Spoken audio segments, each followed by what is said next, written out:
Well, Trey Henderickson can do something special in the last week of the season.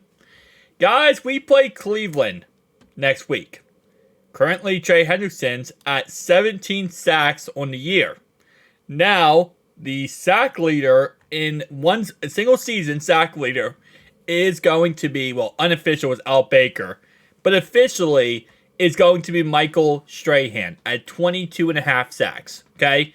Obviously, he's tied with TJ Watt at 22.5 sacks. But Trey Henderickson right now sits at 17 sacks. Now, would it be very difficult for him to beat this record? Yeah, it would be. It wouldn't be impossible. He needs, and I quote, 6 sacks against Cleveland to go ahead and beat this record and become the most sacks in a single season of all time. Now, here's the positive that we have going into this Browns game. The Browns are not starting their starters. So, no Joe Flacco, no offensive line starters, all backups. So, chances are, especially with the fact that the right tackle is already out for the season, both the right tackles, maybe he gets lucky off the edge and he just keeps getting pressure. Again, it is 4 quarters of football. It's not impossible for a player to get 6 sacks in a game.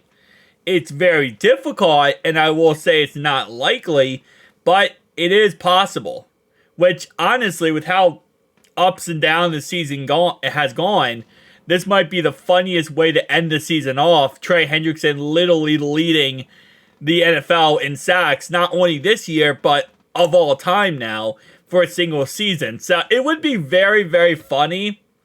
Again, like I said, the very challenging part, and, chances are it's not going to happen, but hey, listen, man, I'm always going to look at the last possible thing that could potentially be, a positive for us this season. So, taking a look at this season in general, I meant to actually go ahead and go to this row.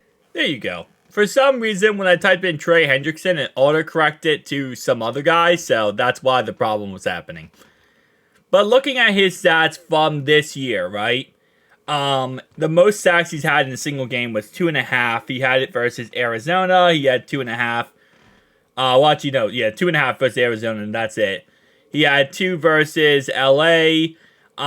He had 2 versus the Colts. So, again, like I said, 6 sacks in a single game. Man, that's going to be very, very challenging. But this is the best year he's had so far, sacks-wise. So, hey, man, if we could just, scheme up some different blitzes, different angles, get him in the correct situations. I'm not saying 1,000% he's going to hit that record, guys, but I'm saying is there's a chance. And you're telling me there's a chance. And that's what I'm kind of going with at this point because, again, like I said, this is the most positive we could look at the end of the season with everything else kind of going downhill. Is that Trey Henderickson to potentially here take over TJ Watt as a single season sack leader. But you know what? We'll find out on Sunday. Guys, tell me down below your thoughts and opinions. I'll see you guys next one. Peace out.